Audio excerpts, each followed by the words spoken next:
श्री गणेशाय नमः। अथ श्री नवग्रह कवच। ब्रह्मोवाच शिरो मे पातु मार्तण्डो कपालं रोहिणीपतिः मुखमङ्गारकः पातु कण्ठश्च शशिनन्दनः बुद्धिं जीवः सदा पातु हृदयं भृगुनन्दनः जठरं च शनिः पातु जिह्वां मे दितिनन्दनः पादौ केतुः सदा पातु वारः सर्वाङ्गमेव च तिथयोष्टौ दिशः पान्तु नक्षत्राणि वपुः सदा अंशौ राशिः सदा पातु योगाश्च स्थैर्यमेव च गुह्यं लिङ्गं सदा पान्तु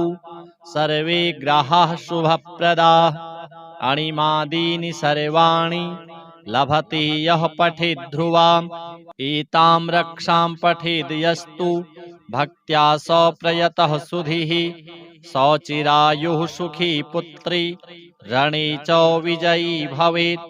अपुत्रो लभते पुत्रं धनार्थी धनमाप्नुयात् दारार्थी लभते भार्यां सुरूपां सुमनोहरां रोगी रोगात् प्रमुच्येत बद्धौ मुच्येत बन्धनात् जले स्थले चान्तरिक्षे कारागारे विशेषतः यः करे धारयेन्नित्यं भयं तस्य न विद्यते ब्रह्महत्यासुरापानं स्तेयं गुरुवङ्गनागमः सर्वपापैः प्रमुच्येत कवचस्य च धारणात् नारी वामभुजे धृत्वा सुखैश्वर्यसमन्विता काकवन्ध्या जन्मवन्ध्या मृतवत्सा च या भवेत् बहुअपत्या जीववत्सा कवचस्य प्रसादतः श्रीनवग्रह देवार्पणमस्तु। ब्रह्मोवाच शिरो मे पातु मार्तण्डो कपालं रोहिणीपतिः मुखमङ्गारकः पातु कण्ठश्च शशिनन्दनः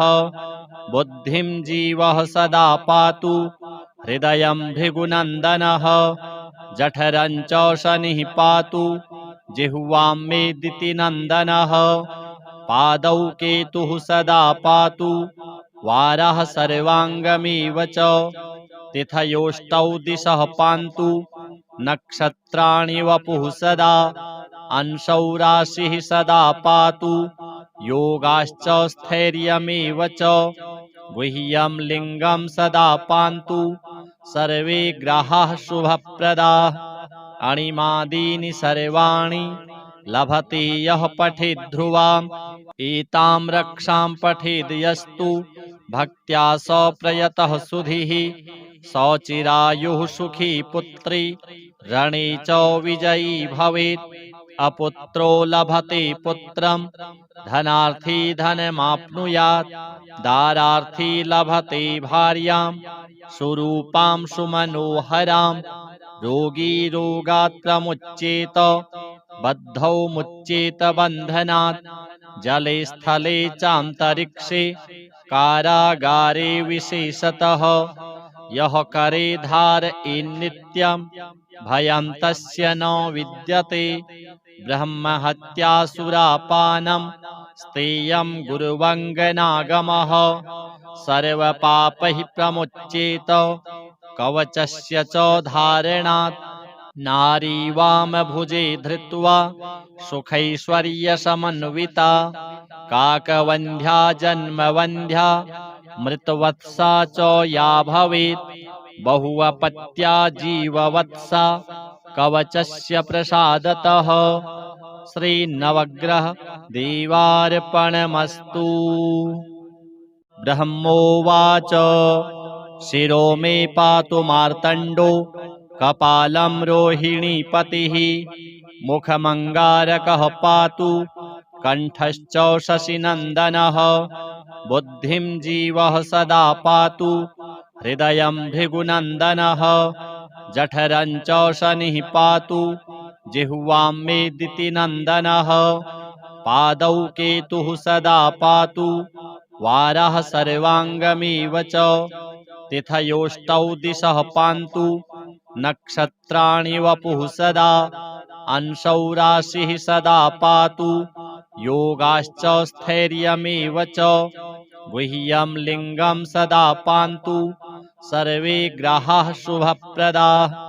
अणिमादीनि सर्वाणि लभते यः पठेद् ध्रुवाम् एतां रक्षां पठेद् यस्तु भक्त्या स प्रयतः सुधीः स चिरायुः सुखी पुत्री रणे च विजयी भवेत् अपुत्रो लभते पुत्रं धनार्थी धनमाप्नुयात् दारार्थी लभते भार्यां सुरूपां सुमनोहरां रोगी रोगात् प्रमुच्येत बद्धौ मुच्येत बन्धनात् जले स्थले चान्तरिक्षे कारागारे विशेषतः यः करे धारयेन्नित्यं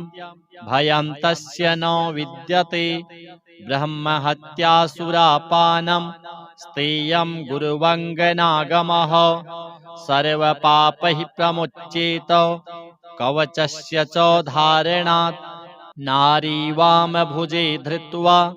सुखैश्वर्यसमन्विता काकवन्ध्या जन्मवन्ध्या मृतवत्सा च या भवेत् बहुवपत्या जीववत्सा कवचस्य प्रसादतः श्रीनवग्रह देवार्पणमस्तु। ब्रह्मोवाच शिरो मे पातु मार्तण्डो कपालं रोहिणीपतिः मुखमङ्गारकः पातु कण्ठश्च शशिनन्दनः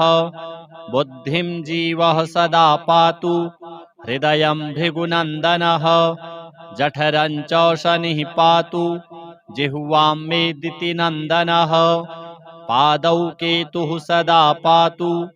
वारः सर्वाङ्गमेव च तिथयोष्टौ दिशः पान्तु नक्षत्राणि वपुः सदा अंशौ राशिः सदा पातु योगाश्च स्थैर्यमेव च गुह्यं लिङ्गं सदा पान्तु सर्वे ग्रहाः शुभप्रदाः अणिमादीनि सर्वाणि लभते यः पठेद् ध्रुवाम् एतां रक्षां पठेद् यस्तु भक्त्या स प्रयतः सुधीः स चिरायुः सुखी पुत्री रणे च विजयी भवेत् अपुत्रो लभते पुत्रं धनार्थी धनमाप्नुयात् दारार्थी लभते भार्यां सुरूपां सुमनोहरां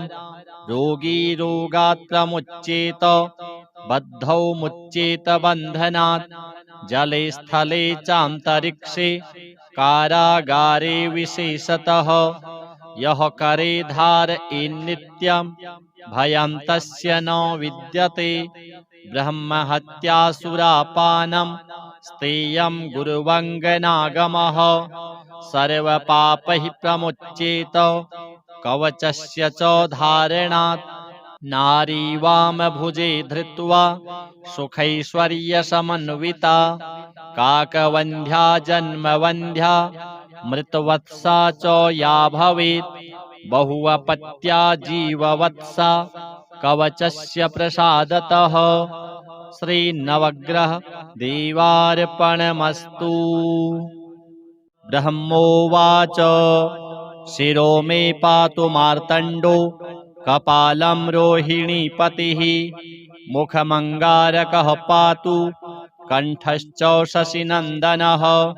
बुद्धिं जीवः सदा पातु हृदयं भृगुनन्दनः जठरं च शनिः पातु जिह्वां मेदिति नन्दनः पादौ केतुः सदा पातु वारः सर्वाङ्गमेव च तिथयोष्टौ दिशः पान्तु नक्षत्राणि वपुः सदा अंशौ राशिः सदा पातु योगाश्च स्थैर्यमेव च गुह्यं लिङ्गं सदा पान्तु सर्वे ग्रहाः शुभप्रदाः अणिमादीनि सर्वाणि लभते यः पठेद् ध्रुवाम् एतां रक्षां पठेद् यस्तु भक्त्या स प्रयतः सुधीः स चिरायुः सुखी पुत्री रणे च विजयी भवेत् अपुत्रो लभते पुत्रं धनार्थी धनमाप्नुयात् दारार्थी लभते भार्यां सुरूपां सुमनोहरां रोगी रोगात् प्रमुच्येत बद्धौ मुच्येत बन्धनात् जले स्थले चान्तरिक्षे कारागारे विशेषतः यः करे धारयेन्नित्यं भयं तस्य न विद्यते ब्रह्महत्यासुरापानं स्तेयं गुरुवङ्गनागमः सर्वपापैः प्रमुच्येत कवचस्य च धारणात्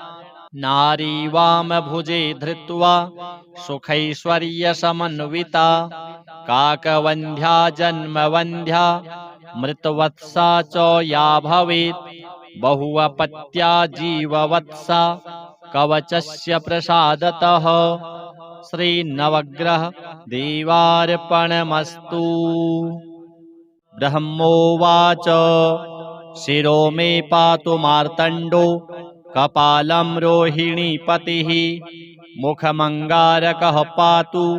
कण्ठश्च शशिनन्दनः बुद्धिं जीवः सदा पातु हृदयं भृगुनन्दनः जठरं च शनिः पातु जिह्वां मे दितिनन्दनः पादौ केतुः सदा पातु वारः सर्वाङ्गमेव च तिथयोष्टौ दिशः पान्तु नक्षत्राणि वपुः सदा अंशौ राशिः सदा पातु योगाश्च स्थैर्यमेव च गुह्यं लिङ्गं सदा पान्तु सर्वे ग्रहाः शुभप्रदाः अणिमादीनि सर्वाणि लभते यः पठेद् ध्रुवाम् एतां रक्षां पठेद् यस्तु भक्त्या स प्रयतः सुधीः स चिरायुः सुखी पुत्री रणे च विजयी भवेत् अपुत्रो लभते पुत्रं धनार्थी धनमाप्नुयात् दारार्थी लभते भार्यां सुरूपां सुमनोहरां रोगी रोगात् प्रमुच्येत बद्धौ मुच्येत बन्धनात् जले स्थले चान्तरिक्षे कारागारे विशेषतः यः करे धारयेन्नित्यं भयं तस्य न विद्यते ब्रह्महत्यासुरापानं स्तेयं गुरुवङ्गनागमः सर्वपापैः प्रमुच्येत कवचस्य च धारणात् नारी वामभुजे धृत्वा सुखैश्वर्यसमन्विता काकवन्ध्या जन्मवन्ध्या मृतवत्सा च या भवेत् बहुअपत्या जीववत्सा कवचस्य प्रसादतः श्रीनवग्रह देवार्पणमस्तु। ब्रह्मोवाच शिरो मे पातु मार्तण्डो कपालं रोहिणीपतिः मुखमङ्गारकः पातु कण्ठश्च शशिनन्दनः बुद्धिं जीवः सदा पातु हृदयं भृगुनन्दनः जठरं च शनिः पातु जिह्वां मे दितिनन्दनः पादौ केतुः सदा पातु वारः सर्वाङ्गमेव च तिथयोष्टौ दिशः पान्तु नक्षत्राणि वपुः सदा अंशौ राशिः सदा पातु योगाश्च स्थैर्यमेव च गुह्यं लिङ्गं सदा पान्तु सर्वे ग्रहाः शुभप्रदाः अणिमादीनि सर्वाणि लभते यः पठेद् ध्रुवाम् एतां रक्षां पठेद् यस्तु भक्त्या स प्रयतः सुधीः स चिरायुः सुखी पुत्री रणे च विजयी भवेत् अपुत्रो लभते पुत्रं धनार्थी धनमाप्नुयात् दारार्थी लभते भार्यां सुरूपां सुमनोहरां रोगी रोगात् प्रमुच्येत बद्धौ मुच्येत बन्धनात् जले स्थले चान्तरिक्षे कारागारे विशेषतः यः करे धारयेन्नित्यं भयं तस्य न विद्यते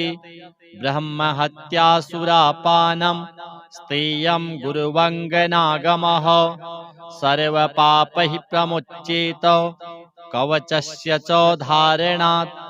नारीवामभुजे धृत्वा सुखैश्वर्यसमन्विता काकवन्ध्या जन्मवन्ध्या मृतवत्सा च या भवेत् बहुअपत्या जीववत्सा कवचस्य प्रसादतः श्रीनवग्रह देवार्पणमस्तु।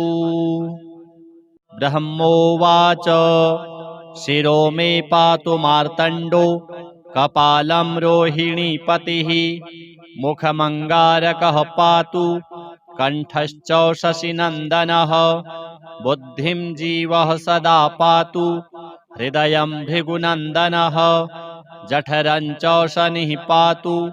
जिह्वां मे दितिनन्दनः पादौ केतुः सदा पातु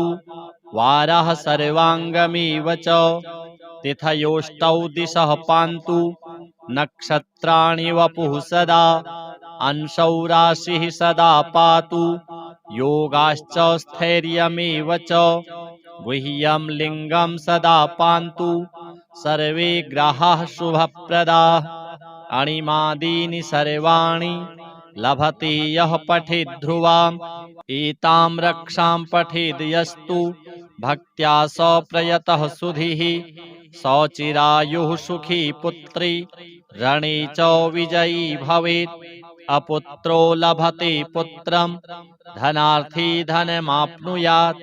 दारार्थी लभते भार्यां सुरूपां सुमनोहरां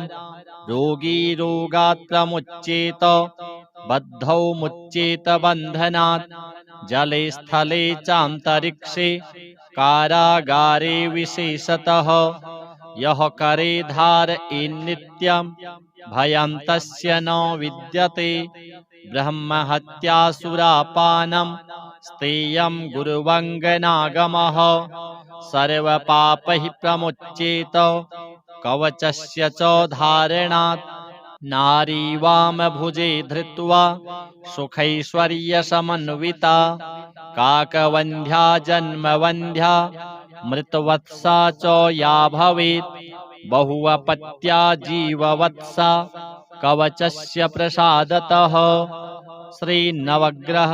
देवार्पणमस्तु। ब्रह्मोवाच शिरो मे पातु मार्तण्डो कपालं रोहिणीपतिः मुखमङ्गारकः पातु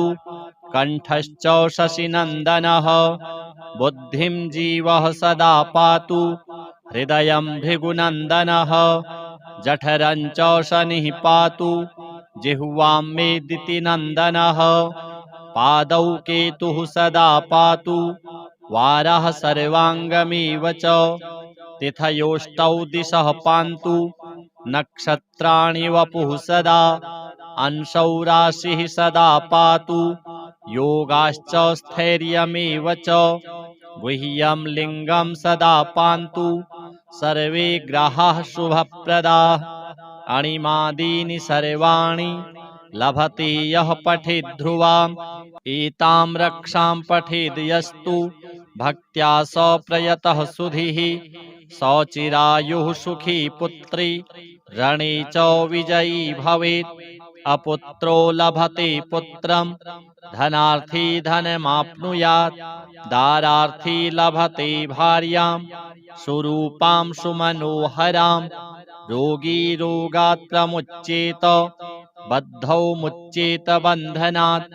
जले स्थले चान्तरिक्षे कारागारे विशेषतः यः करे धारयेन्नित्यं भयं तस्य न विद्यते ब्रह्महत्यासुरापानं स्तेयं गुरुवङ्गनागमः सर्वपापैः प्रमुच्येत कवचस्य च धारणात् नारी वामभुजे धृत्वा सुखैश्वर्यसमन्विता काकवन्ध्या जन्मवन्ध्या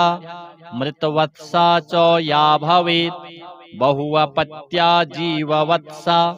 कवचस्य प्रसादतः श्रीनवग्रह देवार्पणमस्तु। ब्रह्मोवाच शिरो मे पातु मार्तण्डो कपालं रोहिणीपतिः मुखमङ्गारकः पातु कण्ठश्च शशिनन्दनः बुद्धिं जीवः सदा पातु हृदयं भृगुनन्दनः जठरं च शनिः पातु जिह्वां मे दितिनन्दनः पादौ केतुः सदा पातु वारः सर्वाङ्गमेव च तिथयोष्टौ दिशः पान्तु नक्षत्राणि वपुः सदा अंशौ राशिः सदा पातु योगाश्च स्थैर्यमेव च गुह्यं लिङ्गं सदा पान्तु सर्वे ग्रहाः शुभप्रदाः अणिमादीनि सर्वाणि लभते यः पठेद् ध्रुवाम् एतां रक्षां पठेद् यस्तु भक्त्या स प्रयतः सुधीः स चिरायुः सुखी पुत्री रणे च विजयी भवेत् अपुत्रो लभते पुत्रं धनार्थी धनमाप्नुयात् दारार्थी लभते भार्यां सुरूपां सुमनोहरां रोगी रोगात् प्रमुच्येत बद्धौ मुच्येत बन्धनात् जले स्थले चान्तरिक्षे कारागारे विशेषतः यः करे धारयेन्नित्यं भयं तस्य न विद्यते ब्रह्महत्यासुरापानं स्तेयं गुरुवङ्गनागमः सर्वपापैः प्रमुच्येत कवचस्य च धारणात् नारी वामभुजे धृत्वा सुखैश्वर्यसमन्विता काकवन्ध्या जन्मवन्ध्या मृतवत्सा च या भवेत् बहुअपत्या जीववत्सा कवचस्य प्रसादतः श्रीनवग्रह देवार्पणमस्तु। ब्रह्मोवाच शिरो मे पातु मार्तण्डो कपालं रोहिणीपतिः मुखमङ्गारकः पातु कण्ठश्च शशिनन्दनः बुद्धिं जीवः सदा पातु हृदयं भृगुनन्दनः जठरं च शनिः पातु जिह्वां मे दितिनन्दनः पादौ केतुः सदा पातु वारः सर्वाङ्गमेव च तिथयोष्टौ दिशः पान्तु नक्षत्राणि वपुः सदा अंशौ राशिः सदा पातु योगाश्च स्थैर्यमेव च गुह्यं लिङ्गं सदा पान्तु सर्वे ग्रहाः शुभप्रदाः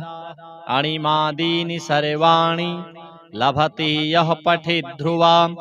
एतां रक्षां पठेद् यस्तु भक्त्या स प्रयतः सुधीः स चिरायुः सुखी पुत्री